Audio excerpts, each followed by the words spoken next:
Welcome to Everyday Entrepreneurs Everywhere with your host, Chris Parker.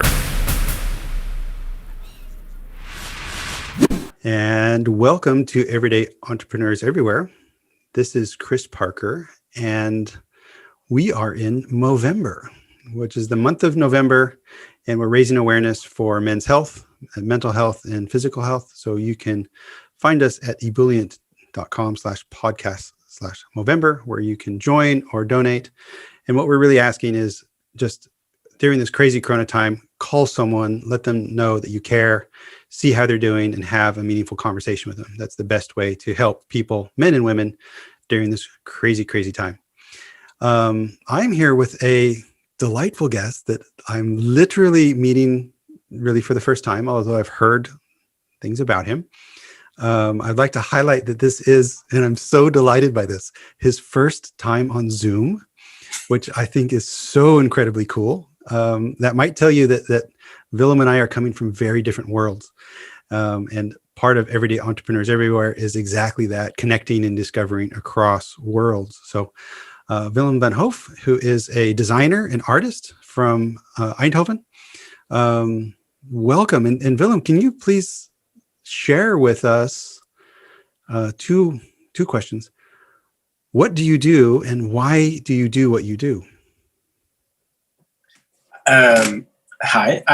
What I do is I am a designer. I graduated from design school 2 years ago, and now I try to make a living. I make a living out of this since this year. So I have kind of always had my goal to just make my own style in creating objects. And it always was so, like, I don't know how it goes with creative stuff. Like, it's like your drive, like this. So I start expressing myself in making materials, and as steps go, I see what people need, and play with also going more towards commercials. How I earn money. So, but mostly I really get inspiration from prehistoric and historic objects, and also creating, so hand sculpting. And I think this is why people now are searching a lot towards me, because everything goes so digital. And mainly in my design. And that's why it's also nearing a bit towards art. I really go to, prehistoric handcraft age. And I see that a lot of people also have this urge of need for nostalgia, and they really like this earthy way of objects that, you have an entire space which is very surreal, maybe very tight and modern, and then you also want this lovely, for me that's what I really like in objects. So I bring a bit of history back in modern day design. That's how I shortly describe it. Beautiful. And it's weird. I have this sort of bad feeling that I've corrupted you by bringing you onto Zoom somehow. So I hope you will not be scarred from the experience. But Willem, why? What you graduated 2 years ago. You're making a living as a designer and artist, which is already incredible. So we're going to come back to that. Like, how have you done that? That's not common, I think, in the world. What motivates you and inspires you to create like this? I think, mainly, for instance, I get a lot of inspiration in Africa and how tribes were creating objects. And then I see this time period where there was nobody looking at each other. All these crazy shapes came out, and it was like not perfect, but very expressionate. And then now that I see all these objects around me, they are just there for functionality. And I just really missed that in objects also around me. I just always bought a lot of odd objects in my life. And since I started collecting this, I start seeing my interests. And this I try to show to other people, and I try to inspire people as well. For instance, one of my projects, I made at the Dutch Design Week, I worked with this group called Dutch in Virtuals. This is an art group, and they are good in promoting young designers in Eindhoven. And then they asked me to make a new minimalistic design to take away because people have consumed too much, people need too much stuff, we have too much object.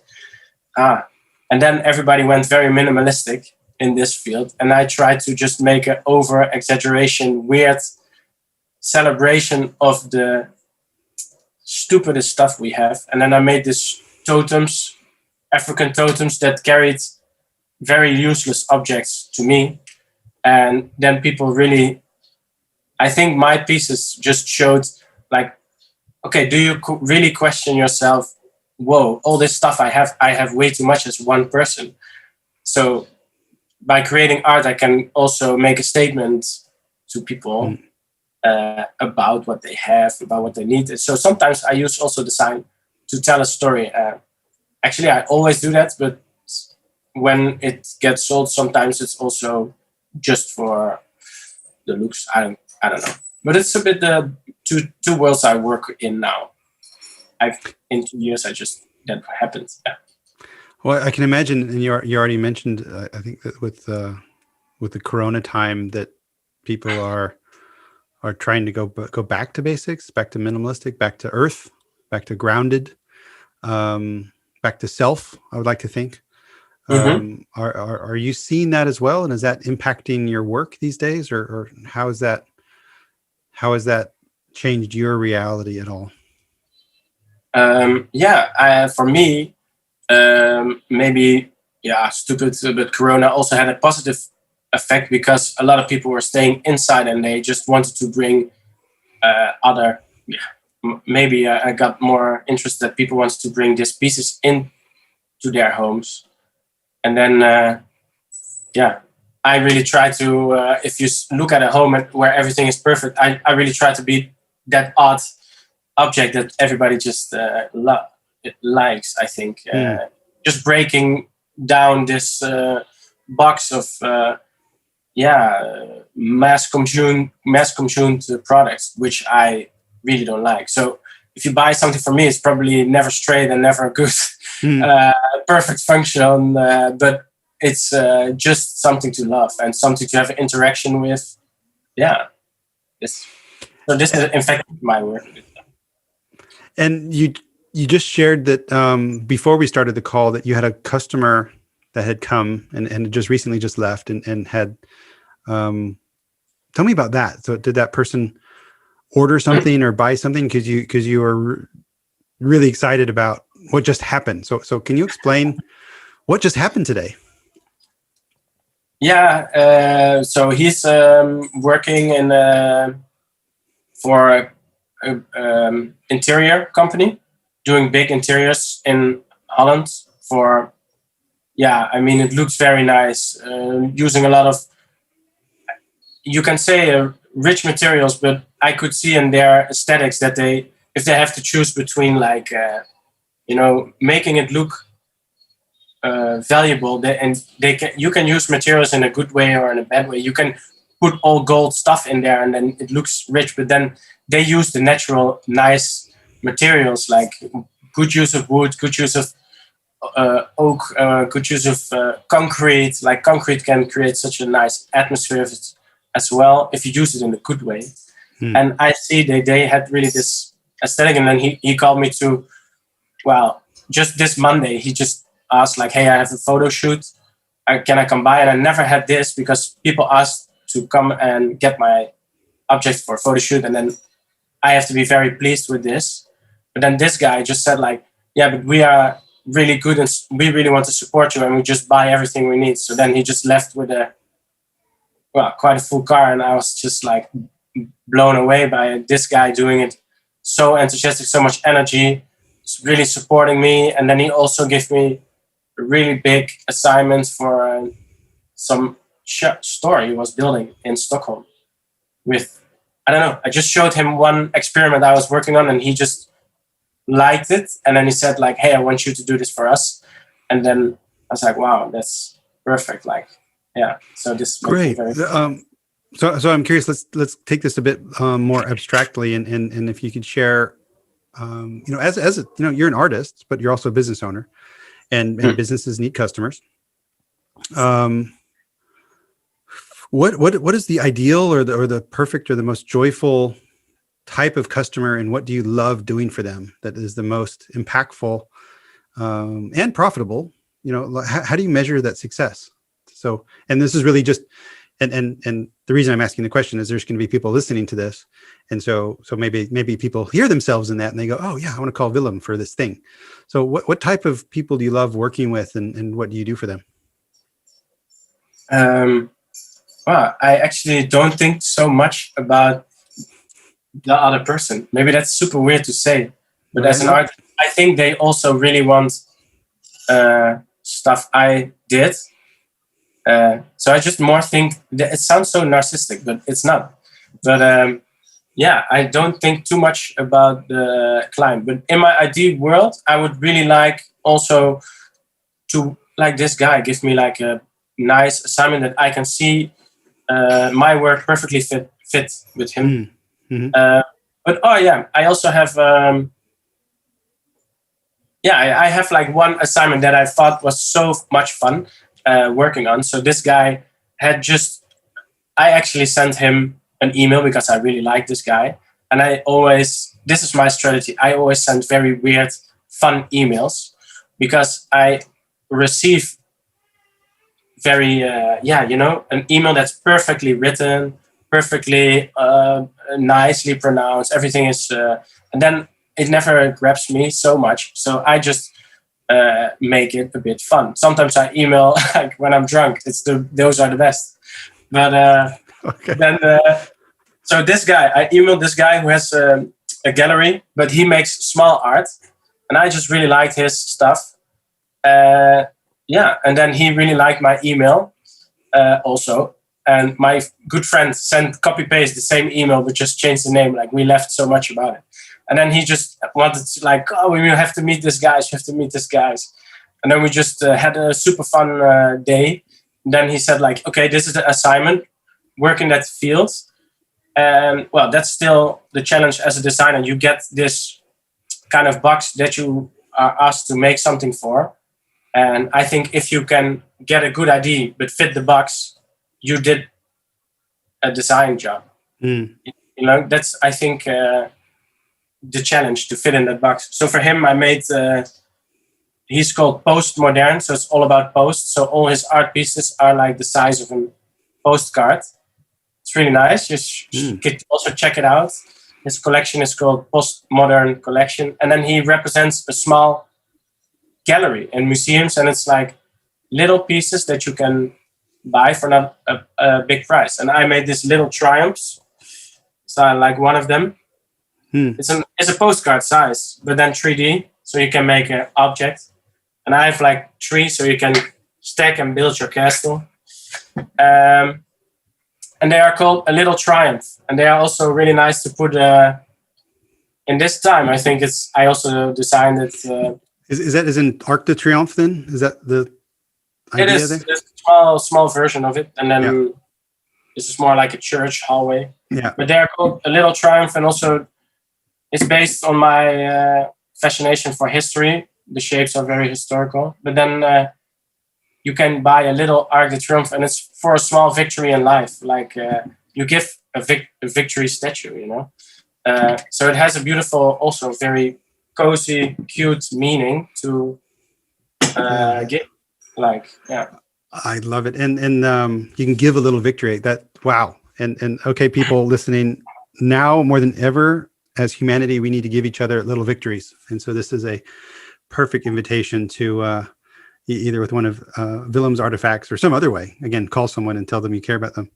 I'm looking at willemvanhooff.com, and in there that I see these little triumphs, and there's a whole pile of them. So are they intended to stack? That was my idea because he has this postcard museum. Yeah, it's weird, but it is like that, and they are quite flat, or the piece is like a three-dimensional sculpture, but stays quite.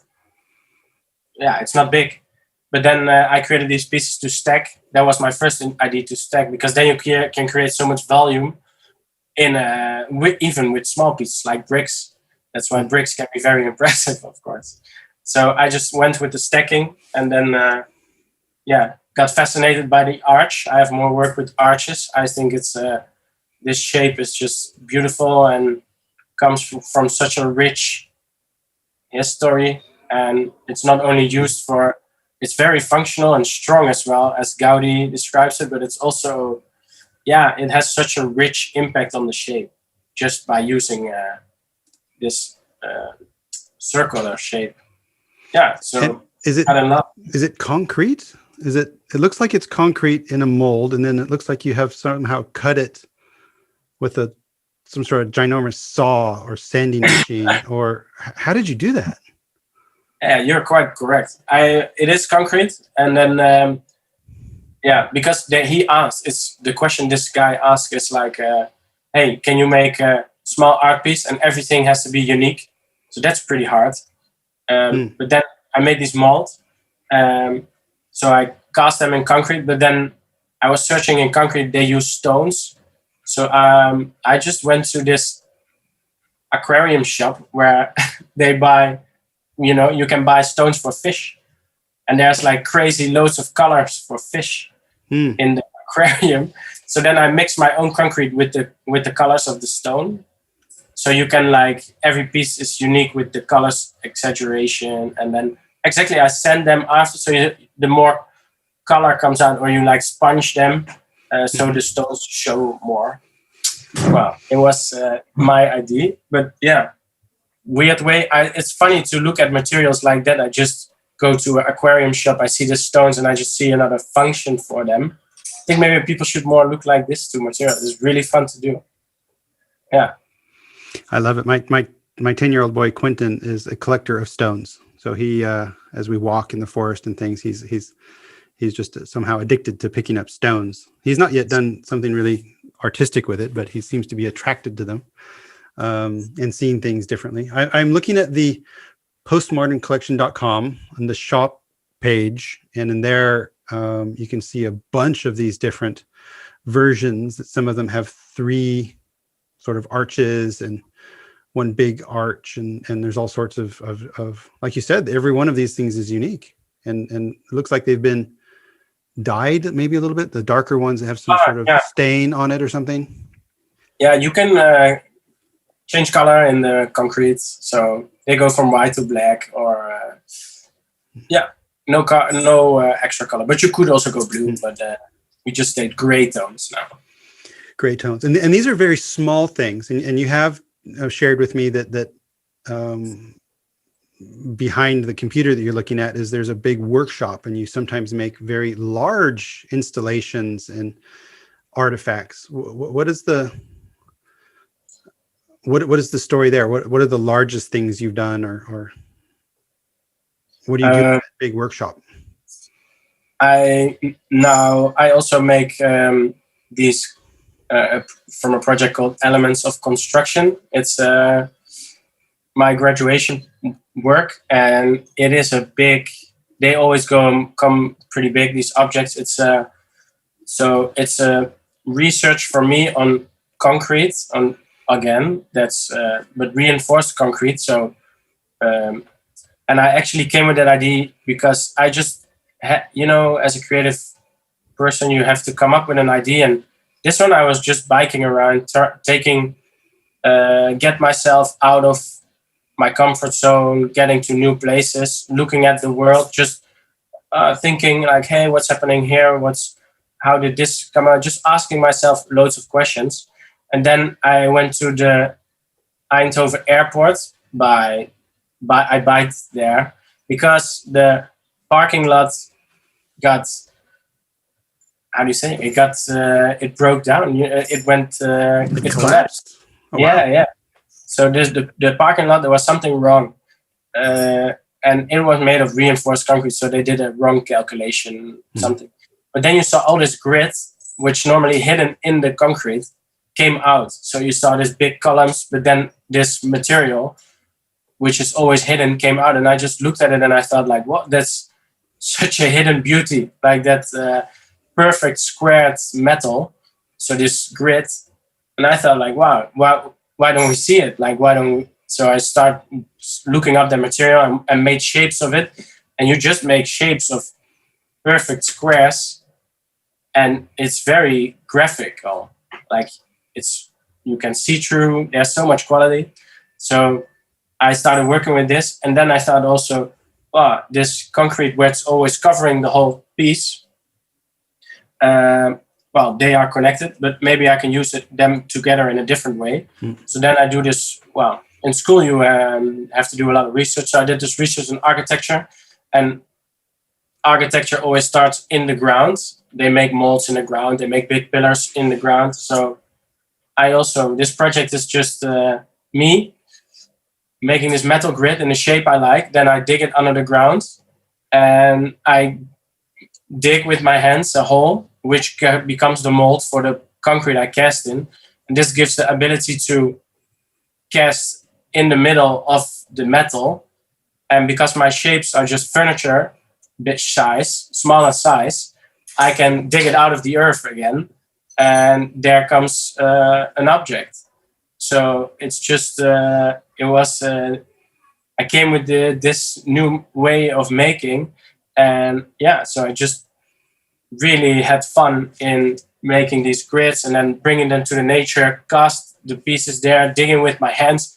I always loved digging in the sand when I was a kid. Now I do it for like living. So that's great. Yeah. And now I make furniture for stores. It's always been like eye catchers, or for galleries. They want pieces that catch your eyes, that brings a story. And these objects deliver that. And you do it for stores and galleries, or who uses this furniture typically? I also make them for people, but they are a bit more expensive, of course. Even though, they are for sale as well, and I can custom make them. But I mostly, made now for store in Eindhoven that was just opened. It's a vintage store. I just made like 8 cabinets there, and then a store in Utrecht. I made this blue one, which is on my website, and I made a new one for this one now, for a gallery. But then they stand there and they try to sell your stuff. So the blue cabinet that I'm looking at on your website, again, that's willemvanhooff.com, is it looks like a grid, and then there's some sort of, again, concrete or it's concrete stone, holding it up, and so that's a sort of display thing for the store in Utrecht. Yeah. They just, give that size, and it's like huge. This piece, it's 2 meters wide, I think, and 180 high or something. Oh wow! Okay, cool. Yeah. What store is that in? Or maybe you can give that to me later, and I'll just put it in there. And some people, if they're around Utrecht in the Netherlands, sorry for international people who can't travel right now. All these places that Willem are talking about are beautiful, but not accessible to you right now. I have something for them as well. We made something very fun this Dutch Design Week that you can travel online, and it was really. So the store is called Me Gusta, if you want to check it out. Okay. So, tell us about, now wait, you can travel online. Me and my friends just did something. There was the Dutch Design Week normally. That was last week. But then they canceled it 2 weeks before. Everything canceled because of the corona outbreak in the Netherlands now. So we all made new objects, new pieces, and all of a sudden, everything got canceled. And then we also were intended to make an exhibition here. And we already played a bit along with the idea that we cannot come physically, that people could not come physically because we cannot really travel. We are like stuck in your circle. So we got a little budget to still make an exhibition. And then we thought of this idea that people miss traveling as well. I really miss traveling, going to another spot.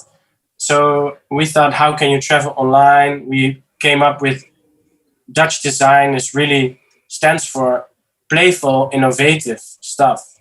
Just have fun, be innovative with humor. And with these thoughts, we bought a lot of model trains, tracks, model trains, small pieces, and we put like little cameras in the model trains. Put this track on our exhibition. Little trains driving around through our exhibition, and yeah, you can virtually online sit in the train, move your mouse, so you can look around, VR look around. We like videotape this 360.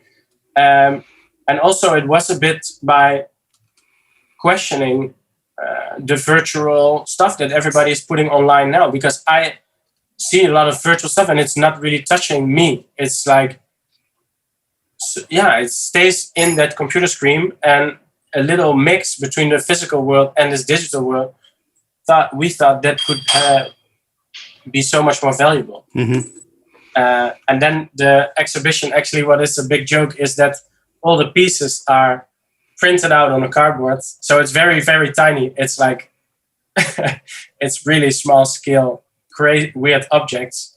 And they're printed out. It's like, because we thought, nobody is here physically, so we can all fake this stuff. Everything online is fake. So we fake everything in this physical world. So then we printed everything out, and it's like Hollywood. It is like a fake wall in Hollywood. Everything is fake, but it looks real. It's a surreal world you can travel through, and it's on our collective website. It's called Sur+, so SUR+, and then you have to type it twice, Sur+, little stripe, surplus.com, and you can travel around in our exhibition. It's still online. Really got a lot of comments. It got posted on some blogs, and just questioning how to deal with this new content of showing stuff to people. And then also we just thought, people want to travel again. Hopefully they feel like they sit in the train and relax in this weird world. I love it. I'm looking at it, and it feels like, again, coming from my origin, Disneyland is my artificial reality that I love. And in there's the It's a Small World ride, which I'm not sure if you've been, but it's basically you float on this little boat looking at essentially little cutout puppets. And what I'm seeing, there's also cutout of people like that are our visitors. They're faked as well. Great. Yeah. So it's I'm seeing it. So it's surplus-surplus.com, and then there's a small ride, and this is awesome. So cool. I will put all this in the show notes, so people please go to ebullying.com/podcast/Willem van Hooff, or just willemvanhooff.com. It's even more directly. And there's links to different places where, on the different, pieces, you can find the gallery, where you can get the postmoderncollection.com, where you can get the postcard sized ones, which are super cool. I'll put all of this in the show notes. This is a really a non-traditional for me discussion, and delightful, where oftentimes I'm talking to people who are in business for the business, and they're fixated on solving the customer's need. And I was really triggered by you're really following your own intuition, your own path. And during Corona, 2 years after graduation, sustaining your lifestyle with your designs and your art. I think that is incredible. How do you keep yourself going during all of this uncertainty? Meaning, Corona time, who knows when the next deal will come in? I'm just curious, what are your tactics to keep yourself healthy, motivated, positive, joyful? I have a great group of guys and girls in this place I share my studio with. We are like 10. We are kind of like a cozy family now. Friday is game night stuff. So this is like one of my biggest drives. And also, I have a quite naive way of working, which I think is my strength. Um, so, if you look at my stuff, nothing is perfect. And it's also sometimes very naive because I work with ceramics, I work with concrete, I work with other materials, but I'm never a pro in this material. I am certainly not a pro in ceramics, even though I make lots of vases now. I'm not a pro with wood. I'm not a pro with metal, and you can see that sometimes. Yeah, I try to master the technique as far as I can, but I also don't try to master it too much. I want to stay this naive boy that shows a lot of fun, and I think this is what inspires people. If you look at my website, I typed in my font when I was a kid, so the words I scribe are written like a 4-year-old kid has written down stuff in the computer, and I think this is my biggest drive, that I just don't take myself too serious, even though I really I'm putting a lot of energy in this field. But I know I'm making a weird flat vase. It's not a perfect vase. Probably a master ceramicist will say that's a very stupid vase you made. But if I express this to other people, I think they love it. That I'm like that, and they get inspired. Like, hey, I never worked with clay. Why am I not gonna clay? I think I admire them like this, which I really like to do. Well, I want to, as we're wrapping up, and maybe you have a question for me. It's totally open for that, but I want to disagree with you. Meaning, I don't think that's naive at all. I mean, in the corporate world, in the traditional business world, we keep telling ourselves that perfection is the enemy of profit. However, no one listens. We are so fixated on making everything what we believe is perfect, and almost in doing so, we make things that no one ever wants. And so, I don't think it's naive at all. I think it's beautiful and it's working, and I hope you keep following that passion and that mindset, because it's clearly working. And ignore all of us pseudo business guru people who think we know it, because we don't, and we're here learning from you. I love it. So good on you. I'm loving this. I'm just curious if you, before we wrap up, is there anything that you'd like to ask back? When we were talking earlier, we were talking about different things, and you seem very curious guy. Well, I was really loved your stories that you were telling about you making films. So I would be very much interested what is your biggest drive in this field? Because I would love to make a film. I think that's great. And I also really like that you didn't went for the classic theme kind of movies. So why did you choose to not go in that field? Wow, great question. And thank you for the question. As the story goes, and I don't want to call it a bucket list, that I had 3 things I wanted to do in life: sing a song, make a movie, and write a book. I have published a book, but it was a series of articles, so it doesn't count yet. So that's still to do. For sing a song, I got, as an American English speaker, I got singing lessons and sang a Dutch ballad, Ik hou van jou, to my wife during our wedding reception. It's on video. No one will ever see it. Oh, no, come on. That was a one-time only deal. And then make a movie. I had a self-defined, sort of success criteria of, I wanted it to be feature length, and I wanted to have the tickets from a cinema where the public has seen my movie. That was what I wanted to do.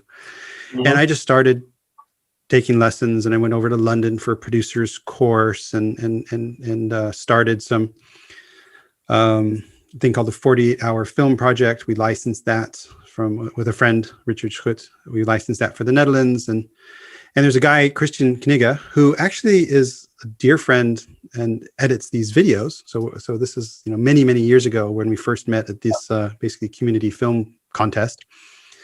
And Christian won, his team won the first two, and then we became closer then. And when I decided to leave the traditional corporate world in 2011, he was one of the first people who said, "Hey, we're working on this feature project, and you said you wanted to be involved." So, and what I realized is my expertise is in team building and really the commercial project management, where a lot of the creative people, if there's a commercial and a creative dimension, a lot of the creative people don't really have that skill set. And so that was a perfect way for me to slide into the project and contribute somewhat to the message of the story, and worked on sponsorships and the legal part and distribution and contracts and a lot of the stuff that creative people typically don't like. But I tend to like, and I'm also, like being involved in the creative chaotic process. And we made that first film, The Right Juice, which was still one of my favorite movies. It's a coming of age of someone like me. It's a guy who had to make decisions in his life on, who does he want to be after a corporate life and challenges in the world. What I'll do is I'll put a link to that film in the show notes as well, in case anyone wants, since we're talking about it. Yes, typically don't do that, but we'll put a link so people who want to watch it. And the weakness of the film from a traditional perspective is it didn't really have a clear genre, meaning it was, because it's a buddy film, it's a romance, so it's kind of a. I actually really like that. What's that? It's also something you could go for, right? Yeah, well, some people love it. It's also a bit European in its nature. I mean, it's not answering a question, and there's not an American flag waving in the sunset at the end. It's a different kind of movie than that. My mission, which I think is my desire, I think is your actual question is, I want to find ways to connect to the audience with these films that isn't simply Hollywood spending millions and millions on advertising. So how do we make films for less money so less risk, and we are using techniques from agile development to reduce the cost, and then use either the topic of the film or other communities and channels in order to bring the community there. Because my belief is there is such a huge market for smaller films, but there isn't really a way for people to find them and to discover them. And so over the next years, as we make more films, that's my goal. So it's a sort of how to creatively exploit films to micro audiences, to use a lot of horrible business words there, which also is enabling for us to make more of the films that we want to make, as opposed to, and that's that balance. Meaning, if we make stuff that people hate, then you don't have the income to keep making. And so that's the creative commercial dance that Christian and I oftentimes wrestle with, because I try to pull a little more to the commercial side, and he's a little more to the creative side, and finding that balance and coming up with, maybe after 5 or 10 more films, a true masterpiece would be.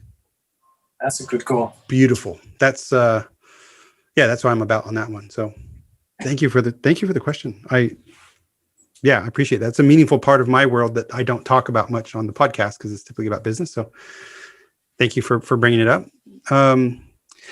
We need to wrap up. We're over time, but again, we try not to play by the rules too much, because we make up the rules as we go. And this has been a delightful conversation. I would really suggest people go to willemvanhooff.com, see his works. If you are working on industrial interiors, or have shops, or are looking for really meaningful, unique, flawed and different, therefore not perfect artifacts and art, then Willem is your man. So this is delightful. Willem, thank you so much for joining. I really enjoyed it. Yeah, it was a pleasure. It was really nice to do. First Zoom talk. It was very fun. Good. Learn more at ebillion.com/podcast.